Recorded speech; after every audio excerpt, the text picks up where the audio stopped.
Amém, meus amados irmãos, uma boa noite a todos, graça e paz a todos os nossos amados irmãos que têm nos acompanhado nessas últimas 23 semanas de Escola do Evangelho.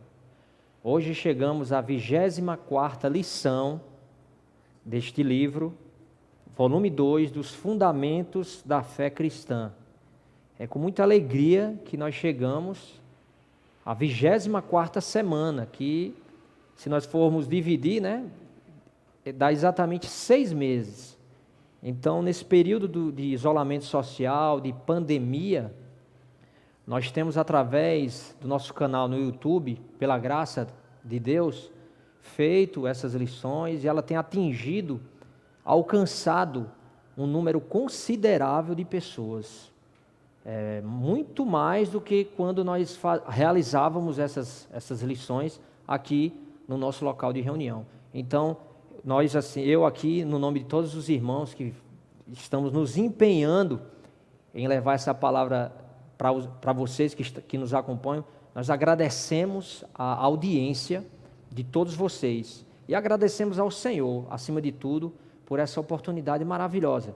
Nós que amamos a palavra de Deus, temos a chance, a graça de poder nessas 23 semanas aí, estar nos alicerçando e fundamentando ainda mais a nossa fé na palavra de Deus. Isso é um privilégio em dias como hoje, tá? Então, chegamos à 24ª lição, como eu já disse, a última lição do volume 2 do livro Fundamentos da Fé Cristã. O título desta lição, ele é muito significativo. E eu não diria só apenas o título, irmãos, mas toda essa palavra. O serviço a Deus, Essa lição fala sobre o serviço a Deus, agora trazendo a parte 2, o significado.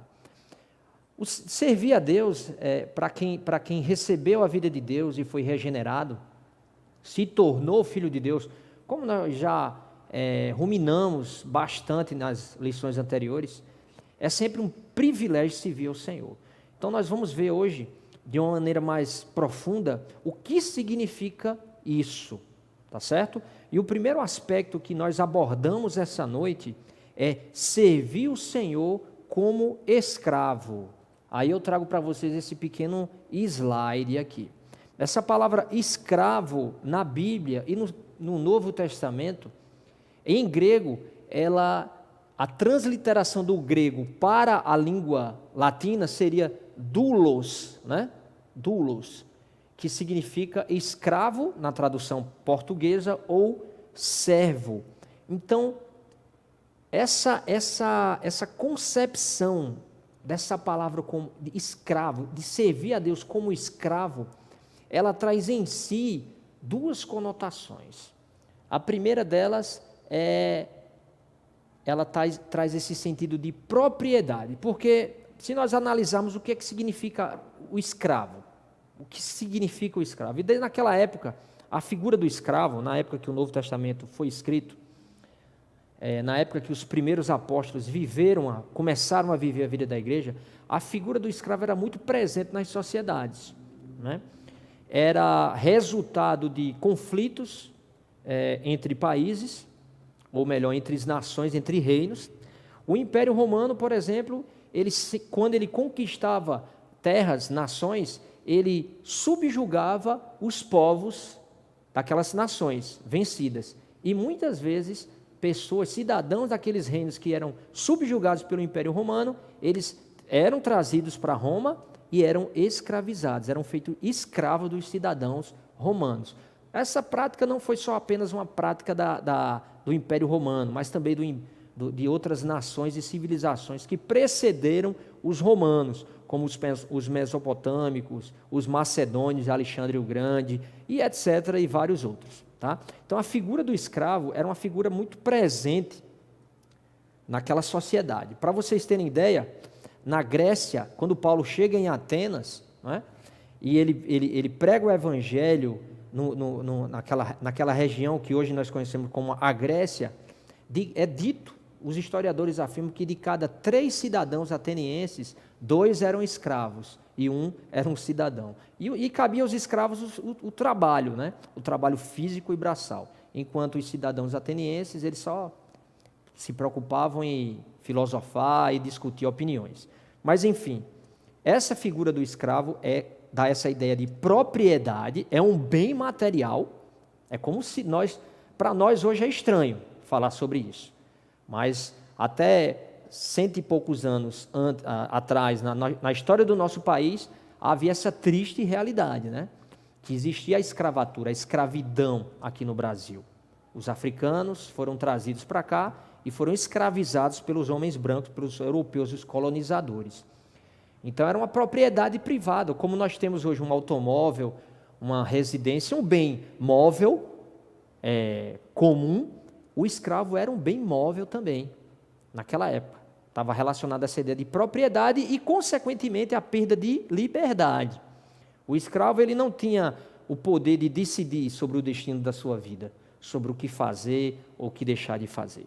Então, essa figura do escravo, do servo, aplicando a nossa experiência no serviço a Deus, ela é muito significativa, porque essa precisa ser a nossa visão. Quando nós somos conquistados pelo Senhor e recebemos a vida de Deus, é esse sentido de serviço, de escravidão. O Senhor nos comprou, e o Senhor nos comprou com sangue, com o seu sangue, com um preço alto.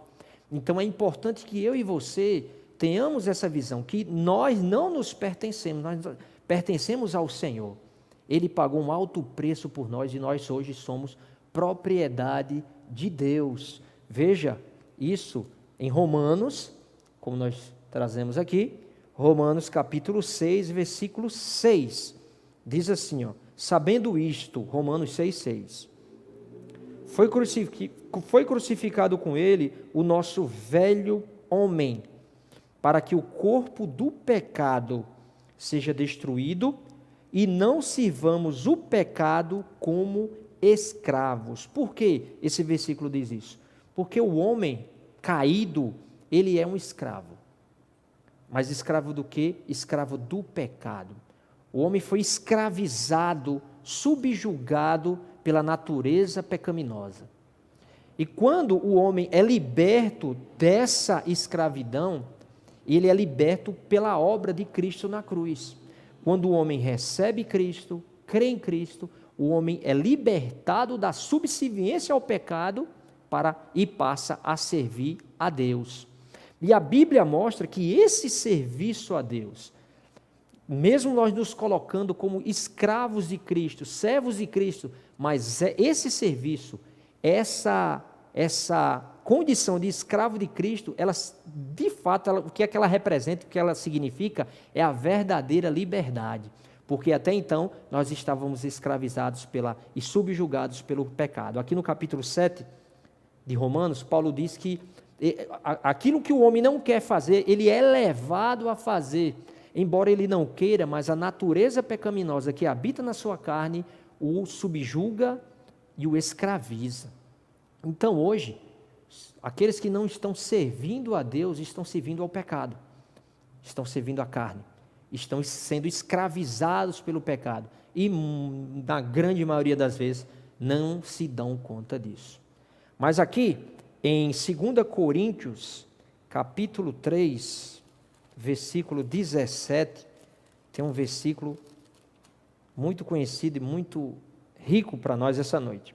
2 Coríntios 3,17 diz assim: ora, o Senhor é o Espírito, e onde está o Espírito do Senhor, aí há liberdade.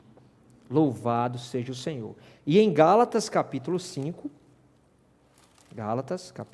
versículo 1, está escrito: para a liberdade foi que Cristo nos libertou, a parte A. Amém? Então Cristo nos libertou de quê? Do pecado. Eu e você éramos subjugados ao pecado, escravizados pela lei do pecado.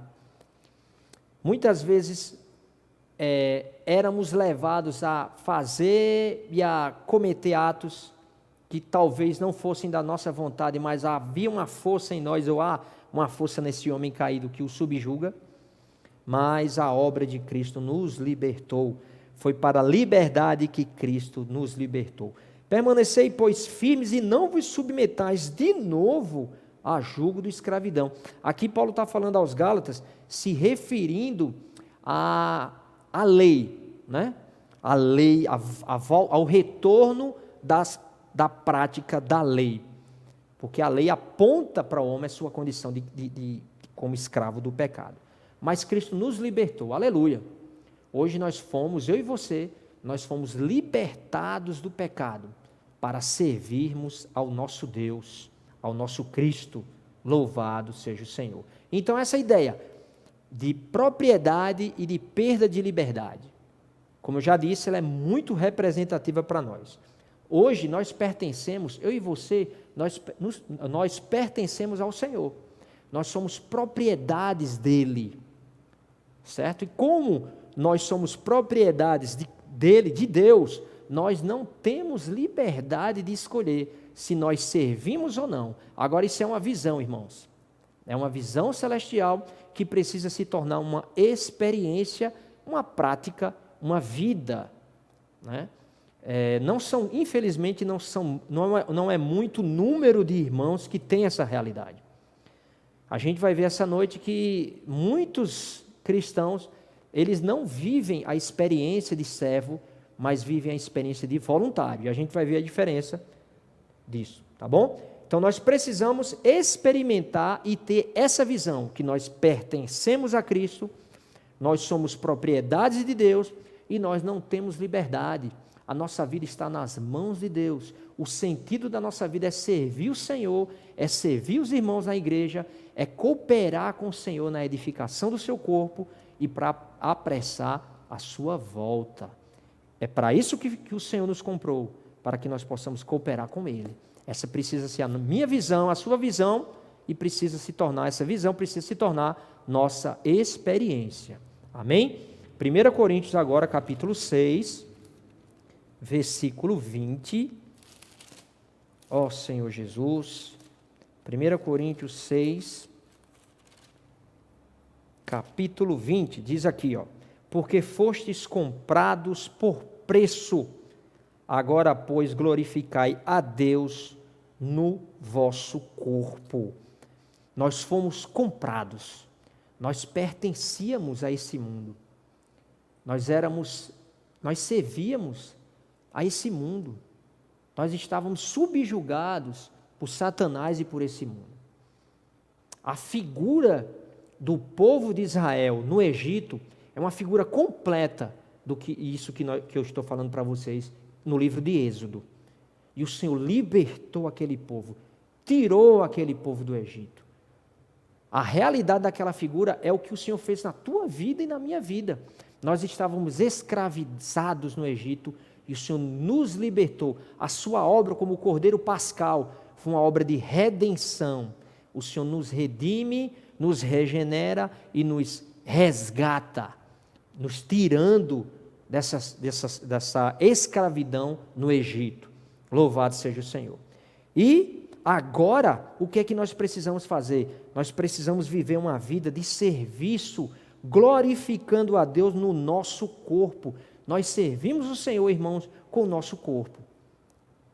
Esse vamos dizer assim, a ferramenta que nós usamos no serviço ao Senhor é o nosso corpo. É claro que nós precisamos exercitar o espírito, né? Nós precisamos compreender as coisas com a nossa mente, mas de maneira prática, o serviço a Deus é realizado primeiro por meio do corpo. E esse serviço é um serviço que glorifica a Deus. Amém? Então, aqui em 1 Coríntios, diz que como nós fomos comprados, agora nós precisamos servir, porque nós pertencemos a Deus, nós pertencemos a Cristo, a sua igreja, e não temos mais liberdade de escolha. E olha só, aqui no segundo slide dessa noite, a gente apresenta essa ilustração, para ficar bem clara, né? O servo, o escravo, essa palavra está relacionada ao quê? A um comissionamento, a uma convocação. Quando uma pessoa é convocada, ela não tem opção, ela não tem escolha, certo? É uma convocação. Para quem é servidor público, né, tem essa previsão jurídica no ordenamento jurídico da administração pública, né, brasileira, prevê essa convocação. Quando há uma necessidade da prestação de um serviço por parte do Estado, numa determinada circunstância, horário ou lugar, o servidor, ele é convocado por meio de ofício a viajar, a prestar serviço em tal cidade, em tal lugar, e ele não tem escolha não, ele vai, porque é um dever funcional dele. Então nós, como servos de Deus, comprados por preço, por Cristo Jesus, na sua obra redentora na cruz, eu e você, nós somos esses que fomos convocados, comissionados. Essa precisa ser a nossa realidade e nossa experiência, amados irmãos e irmãs. Não há escolha, e isso não é pesado, isso não é um jugo, um fardo, não. Isso é um prazer, é um privilégio, não é isso? Nós fomos comissionados ao Senhor para servir o Senhor. Nós não temos que ficar, eu não vou servir. Quem tem essa visão e experimenta a realidade disso que eu estou falando, compartilhando aqui com vocês essa noite, ele, mesmo que ele não queira, muitas vezes, nós temos essa experiência, graças a Deus, né? E creio que muitos de vocês têm também. Muitas vezes, vocês que estão me ouvindo essa noite, irmãos e irmãs, muitas vezes você não é da sua vontade participar de uma reunião, de ir para fazer uma determinada coisa, mas a vida que dá dentro de você, ela te impulsiona. Ela é mais forte do que a sua vontade, do que a sua opção. Porque o nosso serviço, amados irmãos, não é um serviço de voluntário. O voluntariado, ele está relacionado à opção. Eu escolho quando servir. Se você vive essa condição, é hora de se arrepender. É a hora de se arrepender, de se voltar ao Senhor e ter um novo começo essa noite com o Senhor. Porque o nosso serviço ao Senhor não é um serviço de voluntariado, não é um voluntariado. O voluntariado, ele tem essa característica, ele escolhe o dia que ele vai servir, ele escolhe o serviço que ele vai prestar, a maneira que ele vai servir. Então, se você ou eu, se nós estivermos nessa condição hoje, escolhendo que reunião nós vamos participar, onde nós e como nós vamos servir, se nós tivermos essa experiência, irmãos, está muito relacionado à nossa alma, não é? Está muito relacionado às condições que nós impomos para servir. Isso não é da vontade de Deus. E em um serviço como esse, com certeza, não é um serviço que traz prazer, que glorifica a Deus com o nosso corpo. Porque como escravos, nós nos colocamos diante do Senhor e Ele que decide em que nós vamos servir, com quem nós vamos servir, aonde e quando. O Senhor é o nosso Senhor. Olha essa palavra, Senhor. Os escravos, eles se dirigiam aos seus proprietários, vamos dizer assim, com essa expressão, Senhor. Então nós chamamos o nosso Deus de Senhor, o Senhor. Mas até que ponto Ele de fato é o Senhor? Se o Senhor for de fato o Senhor, em realidade, eu sou o seu servo, e Ele é o Senhor. Então eu não tenho que ficar escolhendo com que irmão eu vou servir, com que serviço eu vou me envolver. Esse serviço eu não quero, esse não, aquele não, tal dia, então... Não, um servo, amados irmãos e irmãs, ele é subjugado ao seu Senhor, ele serve ao seu Senhor, e o encabeçamento é do seu Senhor. Tudo pertence a Ele e tudo é para a satisfação dEle. A palavra a expressão que nós devemos usar no que se refere ao serviço ao Senhor, nesse primeiro aspecto, como escravo é: eis-me aqui, Senhor. Amém? Então vamos ter um novo começo, que tal, essa noite? Vamos colocar essa situação diante do Senhor e a partir de hoje vamos nos colocar diante do Senhor como servos, como escravos, e vamos deixar o Senhor ditar a nossa vida e como nós devemos servir, onde e com quem. Não vamos ficar escolhendo. Amém? Louvado seja o Senhor. Então esse foi o primeiro aspecto do significado do serviço a Deus, o aspecto do escravo. O segundo aspecto que eu quero trazer para vocês é o aspecto do sacerdócio. Ser sacerdote. A Bíblia, ela traz alguns aspectos, né? Basicamente 3 aspectos dessa figura do sacerdote no serviço a Deus. Acompanhe junto comigo aqui em 1 Pedro capítulo 2, 1 Pedro capítulo 2, versículo 5. Senhor Jesus, 1 Pedro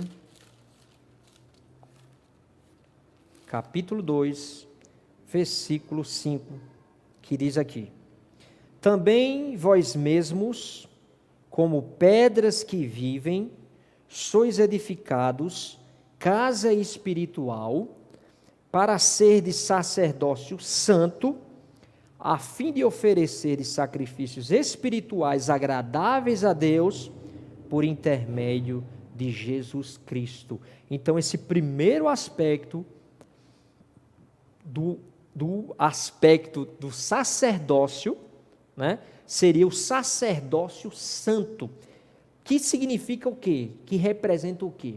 A figura do sacerdote que permanece em Cristo, que vive e anda no Espírito, que é encontrado em Cristo e é saturado por Cristo.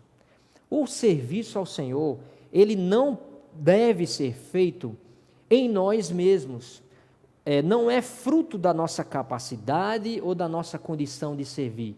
Não é porque eu sou novo ou porque eu sou mais maduro que isso não vai me capacitar a servir o Senhor. Não é porque eu tenho um nível superior ou eu tenho um nível médio. Não são essas condições externas, humanas, que irão me capacitar a servir o Senhor. Não. É onde eu estou e como eu estou. Eu estando em Cristo, sendo santificado em Cristo, a vida de Cristo em mim, transformando a minha alma, e eu buscando Cristo no meu espírito, mesclado com Cristo, Cristo trabalhando em mim, Cristo em mim e eu em Cristo, isso sim é que capacita-nos a realizar o serviço. O serviço, na verdade, do sacerdócio santo é aquele serviço praticado por pessoas que são encontradas em Cristo, que vivem e que andam no Espírito Santo. Amém? Esse é o primeiro aspecto. Então, o segundo aspecto seria no versículo 9 do mesmo capítulo de Pedro, né? De 1 Pedro. Vós, porém, sois raça eleita, sacerdócio real, nação santa, povo de propriedade exclusiva de Deus, a fim de proclamardes as virtudes daquele que vos chamou das trevas para a sua maravilhosa luz. 1 Pedro 2,9.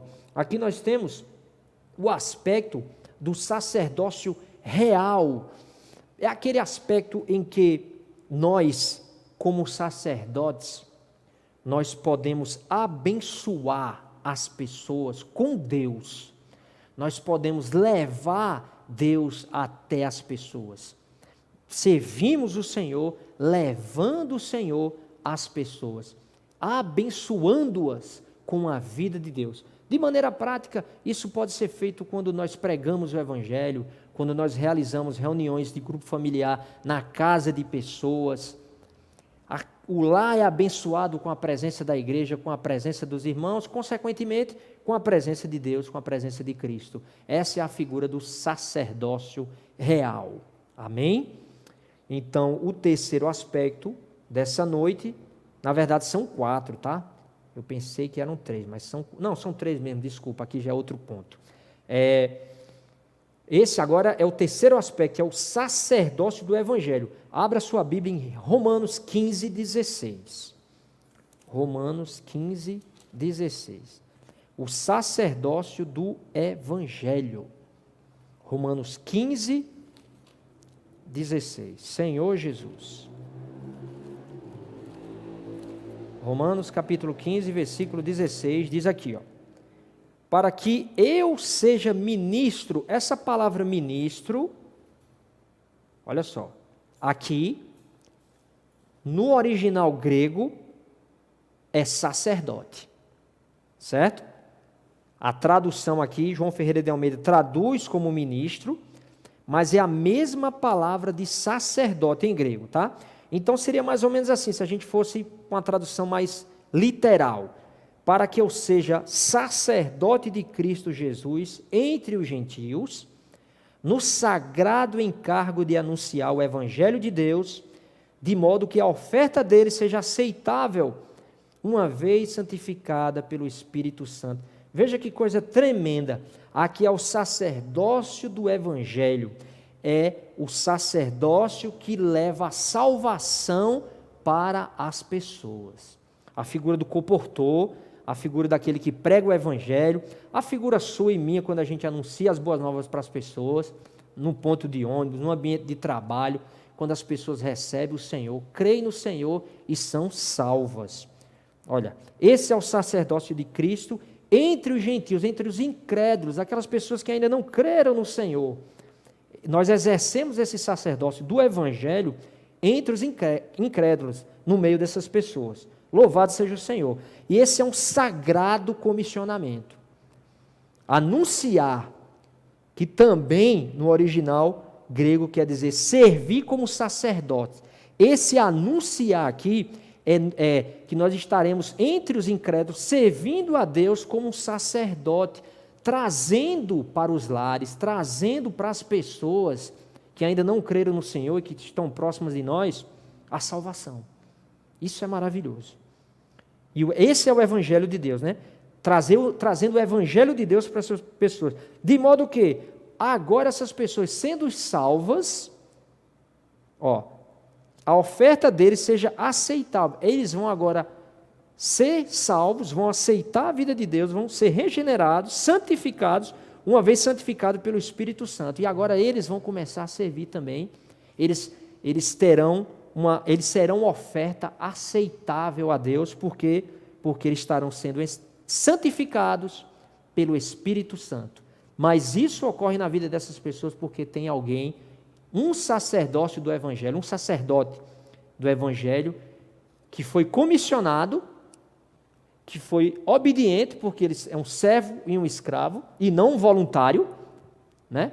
Ele foi obediente, ele atendeu ao comissionamento, à convocação, e serviu e levou a salvação do Senhor, a obra do Senhor, a salvação de Deus para aquelas pessoas. Louvado seja o Senhor. Então, irmãos, essa figura do escravo, do servo, está relacionada à obediência. Se não há obediência, não há como experimentar isso. A realidade disso que eu estou falando para vocês essa noite. A realidade de tudo isso que nós estamos falando, porque, irmãos, o nosso encargo, apesar de nós estarmos estudando, aqui é uma escola do Evangelho, né? Apesar de nós estarmos estudando, que eu digo apesar, mas não estou falando de maneira negativa, porque estudar a Bíblia é algo positivo, mas é claro que nós não nos limitamos a isso, né? A ficar só na esfera do A nossa busca é experimentarmos, entrarmos na esfera da vida, né? E não só do conhecimento. Mas, principalmente porque, para que essas verdades que nós estamos trazendo aqui para vocês, irmãos, como essa verdade do servo, do escravo, seja uma realidade na minha vida e na vida dos irmãos. E não seja apenas uma doutrina, uma teoria. Que isso que nós estamos trazendo aqui essa noite, e todas as 23 mensagens anteriores,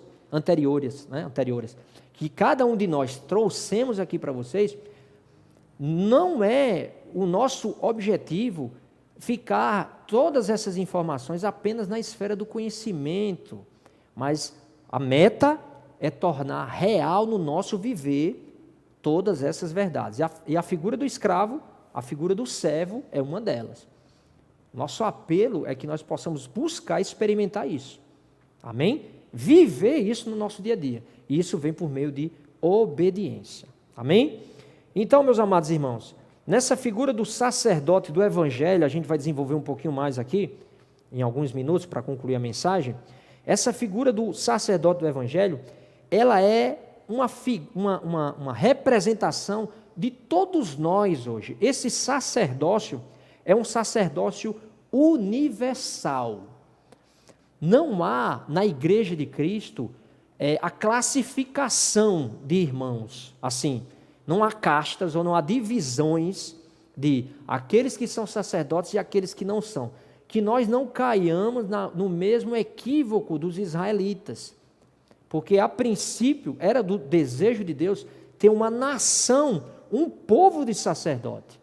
Mas, devido às quedas e aos problemas naquele povo, Deus teve que, por meio de uma família, levantar um grupo específico, uma tribo específica de sacerdotes. Mas o desejo de Deus é que todo o seu povo seja uma nação, um povo sacerdotal. E não é diferente com a igreja hoje no Novo Testamento. Vamos ver aqui em Apocalipse, capítulo 1, versículos 5 e 6. Senhor Jesus. Apocalipse 1, 5 e 6 diz assim: E da parte de Jesus Cristo, a fiel testemunha, o primogênito dos mortos e o soberano dos reis da terra, aquele que nos ama e pelo seu sangue nos libertou dos nossos pecados.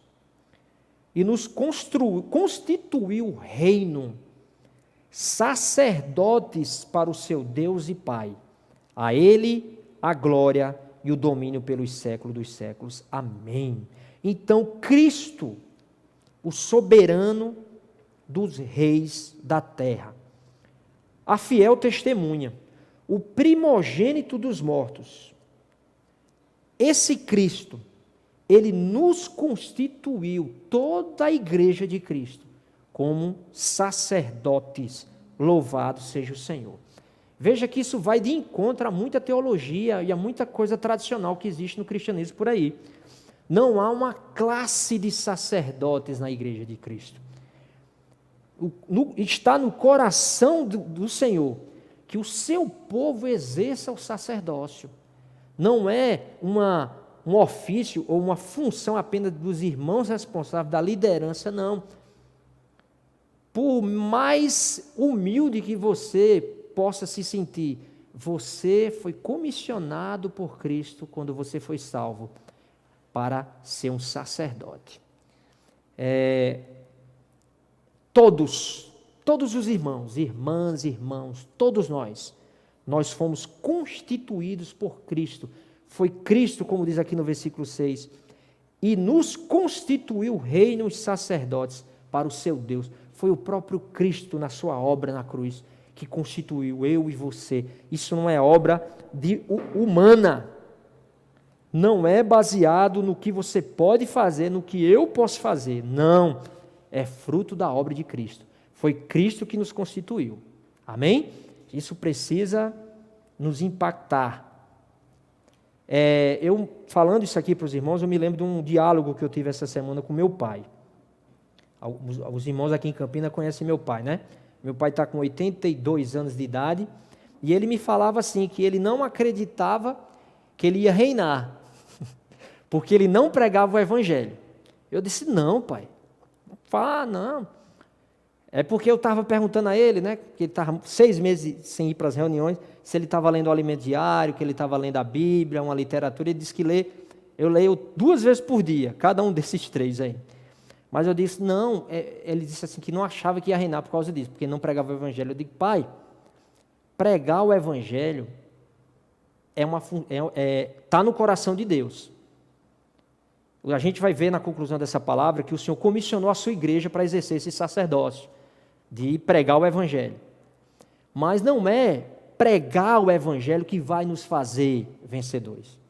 O que vai nos fazer vencedores é a obra de santificação, é a salvação completa de Cristo na nossa alma, de Deus na nossa alma. É a transformação completa do nosso ser. Né? É o amadurecimento, é o filho, deixar de ser o filho imaturo para se tornar um filho maduro. Eu até falei assim, o que o Senhor quer, pai, o Senhor Jesus, né? Que eu disse para ele, porque eu chamo meu pai de Senhor também. O que o Senhor Jesus quer é fazer com que eu e o Senhor sejamos bem parecidos com Ele, em vida e natureza. É isso que vai nos fazer vencer. É claro que na medida em que nós vamos amadurecendo, esse comissionamento de pregar o Evangelho vai tomando conta da nossa vida. E a gente é dominado por isso e pregamos o Evangelho. Mas é claro que existem situações e situações. Né? Não existem situações de um senhor, por exemplo, de 80 e poucos anos de idade, num período de pandemia, não poder sair para pregar o Evangelho. Então não é isso que vai fazer ele vencer ou não. E sim, Cristo completar a sua obra de santificação e de transformação e glorificação nele. Né? Então, talvez seja essa a sua experiência.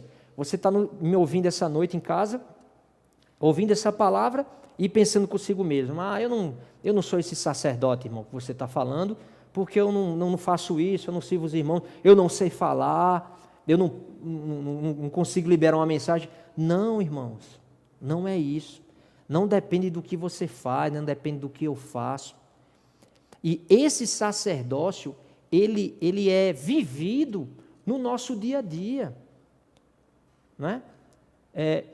Nós servimos o Senhor em pequenas e grandes situações. Amém?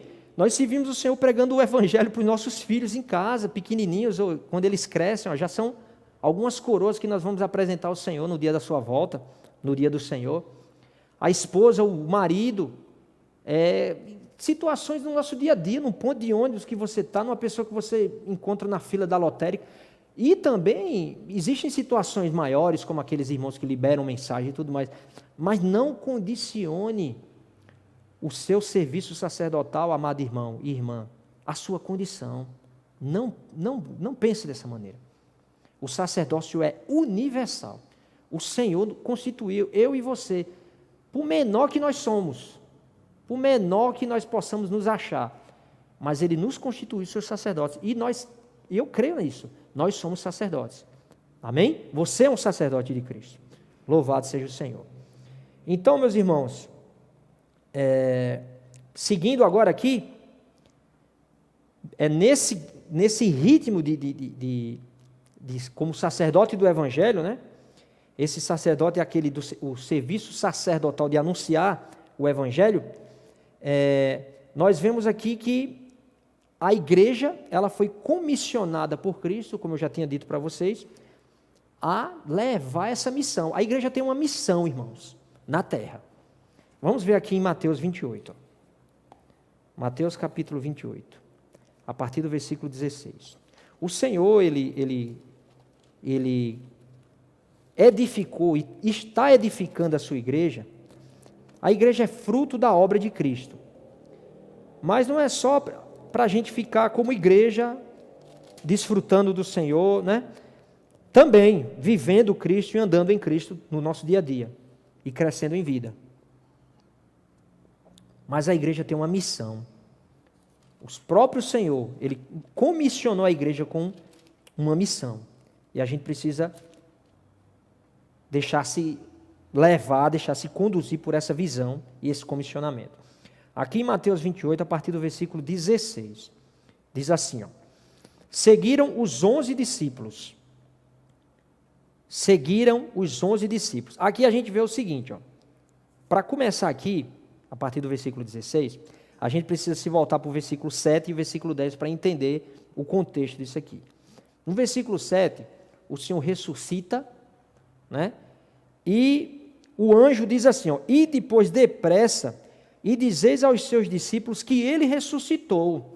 E olha só, é dizer aos discípulos, não era só dizer aos apóstolos não, tá? É dizer aos discípulos, ou seja, toda a igreja. Fala para toda a igreja, né? Que ele ressuscitou dos mortos e vai adiante de vós para a Galileia. Ali o vereis. Ó, está dizendo para toda a igreja, vai para a Galileia, obedeçam, né? É como vos digo, ó, o anjo aqui afirmando, é como eu estou dizendo para vocês, creiam nisso. Né? Aí no versículo 10 ele diz, ó, então Jesus lhe disse, não temais, ide avisar meus irmãos que se dirijam a Galileia e lá me verão. Aqui já é o Cristo ressurreto. O Senhor ressuscita e coloca para a igreja um comissionamento. Aí vem o versículo 16. O que é o versículo 16? É o resultado dos cristãos, dos irmãos, terem obedecido ao comissionamento de Cristo. Primeiro, Cristo ressuscita, comissiona, vão até a Galiléia, vocês vão me encontrar lá.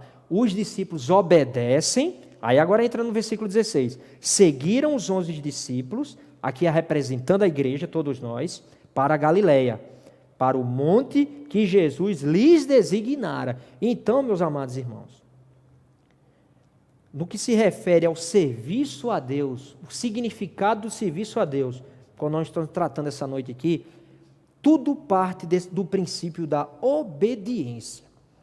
Eu e você precisamos ser obedientes ao comissionamento. Se o Senhor diz, vai para Galiléia, eu preciso ir para Galiléia. Amém? Vai, né? O Senhor traz para nós um comissionamento por meio dos irmãos, por meio dos irmãos que estão à nossa frente, por meio do falar profético. Qual precisa ser a nossa reação? Ir, né? A obediência não é algo passivo, irmãos. Tá bom, amém, né? Não, ela precisa resultar num ir, numa atitude. Foi isso que os discípulos fizeram aqui. Eles receberam o comissionamento e seguiram, como diz no versículo 16. Seguiram os 11, então eles obedeceram e foram, né? Para quê? Para ouvir o Senhor. Olha só, 17. E quando o viram, o adoraram, mas alguns duvidaram. Isso aqui é rico demais. Alguns, mesmo vendo, ainda duvidaram. É sempre assim. Quando o Senhor fala hoje, o falar profético do Senhor, sempre tem uma minoria, alguns outros, que ainda vão duvidar, né? Graças ao Senhor que a maioria crê. Mas há aqueles que ainda ficam duvidando. Mas mesmo para esses, são duas reações, né? Os que creram e o adoraram e os que duvidaram, né? Aí o versículo 18 diz assim: Jesus aproximando-se, mas veja que Jesus, ele se aproxima dos dois, mesmo daqueles que não creram, mesmo daqueles que duvidaram. O Senhor vai até eles, falou-lhes e fala, dizendo: toda a autoridade me foi dada no céu e na terra, louvado seja o Senhor. Então veja que a comissão, e ele diz no versículo 19, ide, a comissão, ela é dada para a igreja, fazei discípulos, portanto, fazei discípulos, esse comissionamento é dado à igreja, mas primeiro, por quê? Porque toda a autoridade foi dada a Cristo. Toda a autoridade foi dada a Cristo. E agora Cristo, com toda a sua autoridade, dá a nós, a igreja, essa autoridade de ir. Louvado seja o Senhor. Então nós pregamos o Evangelho, nós vamos até as pessoas munidos de autoridade, a autoridade que o Senhor recebeu quando ressuscitou. Amém? Então a autoridade vem do comissionamento. Louvado seja o Senhor. Fazei discípulos de todas as nações, batizando-os em nome do Pai e do Filho e do Espírito Santo. Senhor Jesus. E em Mateus ainda, no capítulo 24, versículo 14, nós vemos aqui, ó Senhor Jesus, Mateus 24, 14, diz aqui, será pregado este evangelho do reino por todo o mundo, para testemunhar a todas as nações, e então virá o fim. Esse comissionamento de pregar o evangelho, ele é dado não apenas para um grupo específico de irmãos, mas para a igreja. A igreja recebe esse comissionamento. E esse evangelho é o evangelho do reino. O irmão explica bem direitinho na missão, na lição, que o evangelho é o evangelho do reino, né? E que evangelho do reino é esse? Trazendo em poucas palavras, porque o tempo não nos permite desenvolver, mas é aquele evangelho que enfatiza a autoridade de Deus, o reino celestial de Deus, né? O reinado, o Senhor como autoridade, a esfera em que o Senhor exerce a sua autoridade, e a pregação, irmãos, desse evangelho é um sinal do final dessa era, da consumação dessa era, quando ele diz aqui, então virá o fim. Essa palavra então no grego, ela é uma palavra que dá a ideia de tempo, neste momento, quando o evangelho for pregado em todo o mundo, quando isso acontecer, o que vai resultar agora? Agora essa era vai acabar e vai vir a era do reino. Louvado seja o Senhor. Então, meus irmãos, essa é a comissão da igreja, recebida pelo Senhor. É um comissionamento dado à igreja, a mim e a você, a todos os irmãos, a todos os salvos em Cristo Jesus. Amém? E esse é o sacerdócio do evangelho que eu e você precisamos viver ou continuar vivendo nos nossos dias, hoje vivendo a vida da igreja. Isso, na verdade, precisa queimar no nosso coração, né? Esse comissionamento de pregar o evangelho precisa queimar dentro de nós, né? Onde quer que nós estejamos. Eu estava desfrutando dessa lição hoje e confesso a vocês que no meu espírito eu orava: Senhor, me faz esse sacerdote, faz de mim esse sacerdote do evangelho.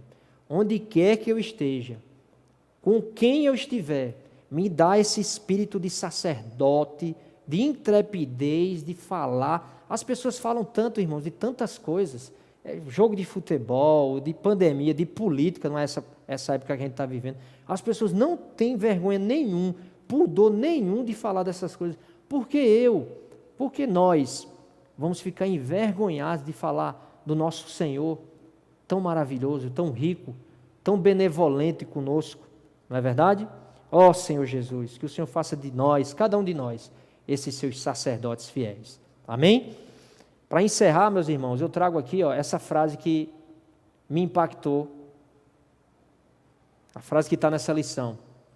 O que ganhamos e desfrutamos da parte de Deus deve resultar em um serviço. Na verdade, faltou aqui.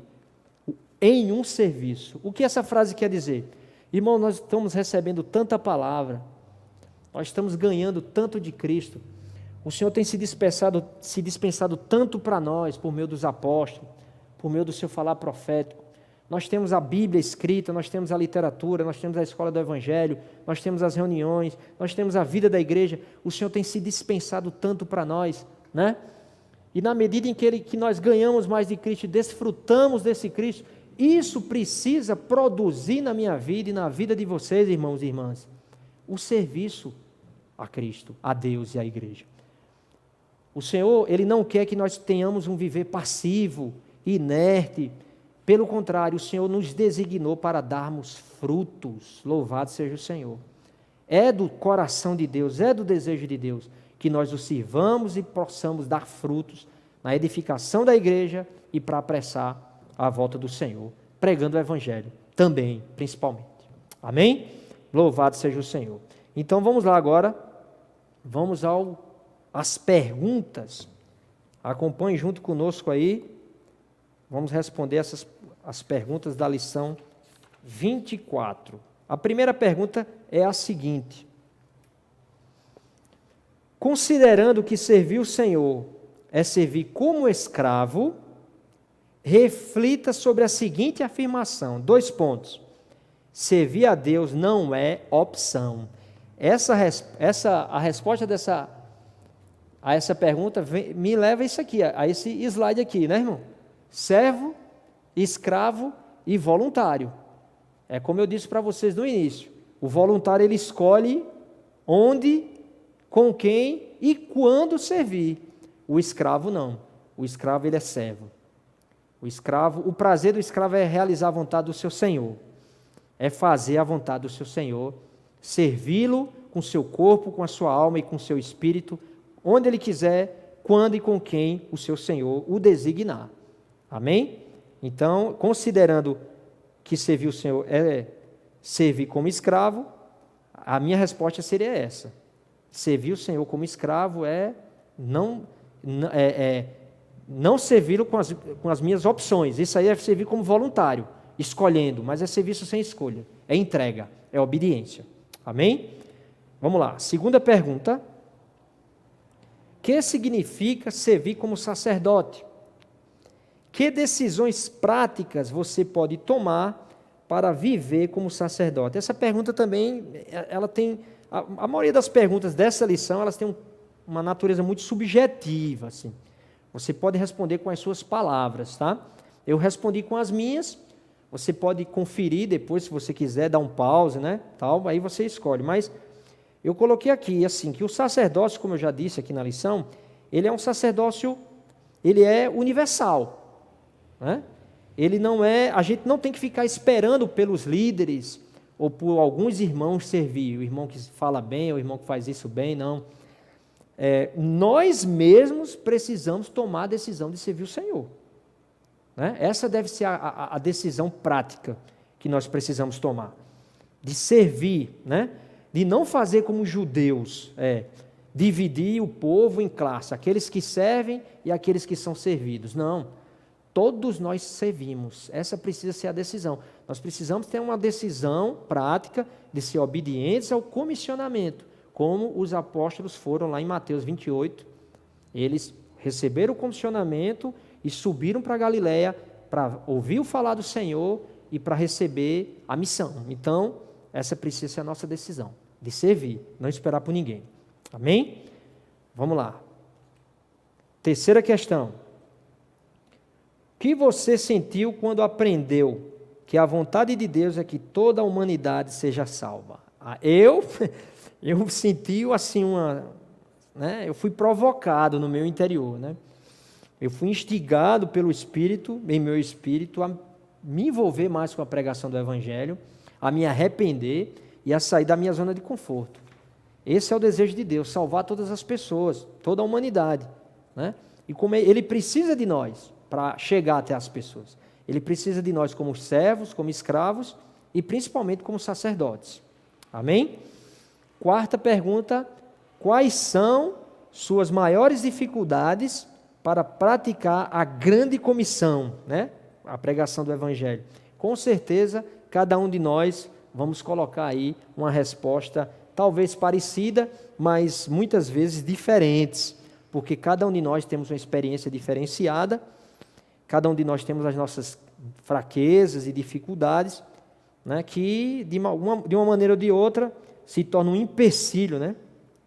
Se torna uma dificuldade para praticar esse comissionamento. Então, essa resposta eu deixo para você responder e colocar em oração isso aqui, né?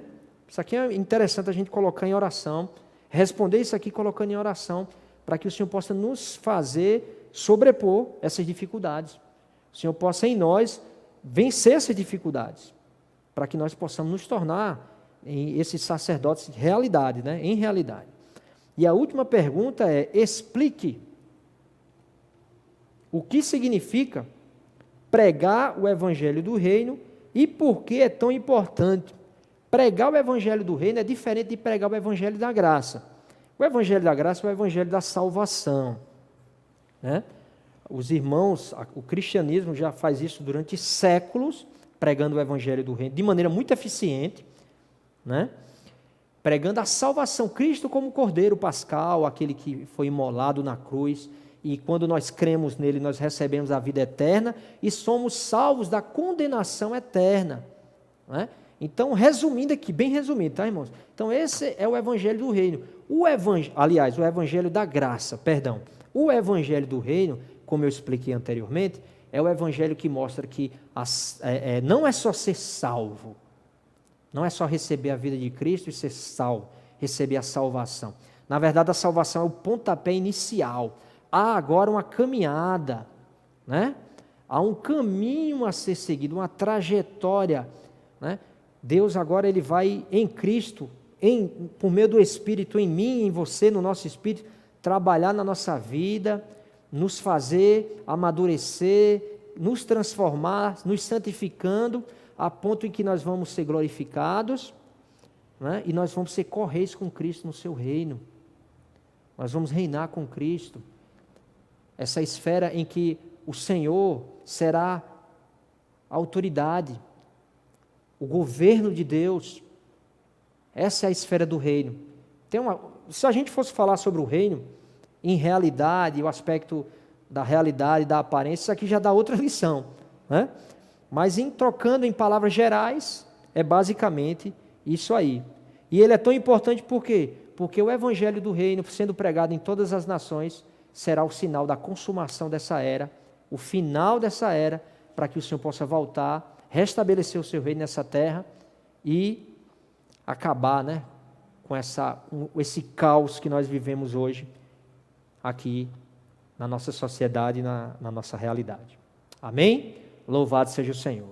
Então, meus amados irmãos, encerramos a 24ª lição.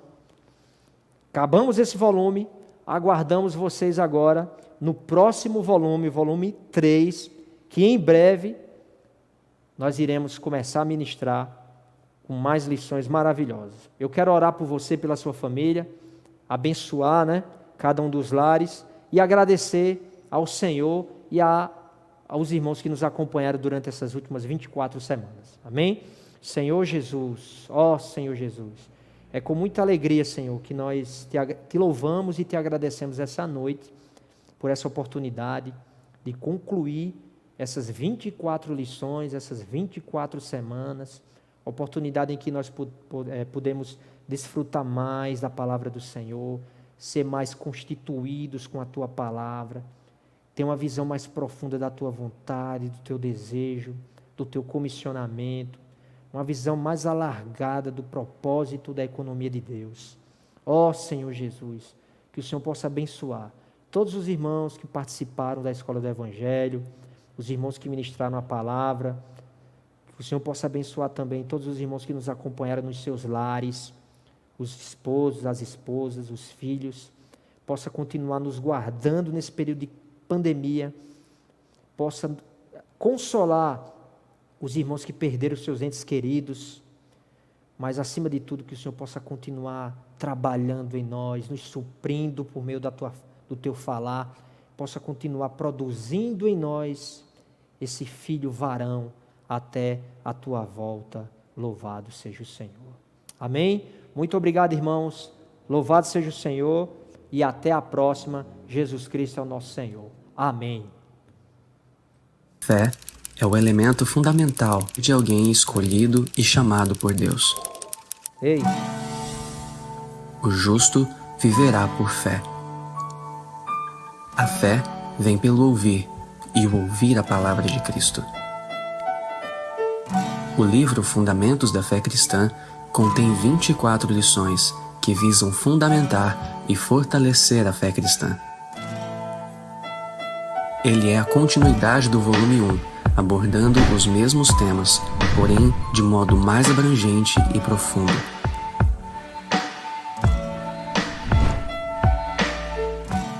O objetivo é que o leitor seja mais firmado e fundamentado na fé, tornando-a inabalável. Numa época em que tantas ideologias tentam enfraquecer nossa fé, a leitura desse livro se faz necessária para os que anelam ter um viver individual e coletivo com sabedoria e equilíbrio que agrade a Deus e os conduza em triunfo para o reino de Deus. Que sua fé se torne inabalável com a leitura deste livro.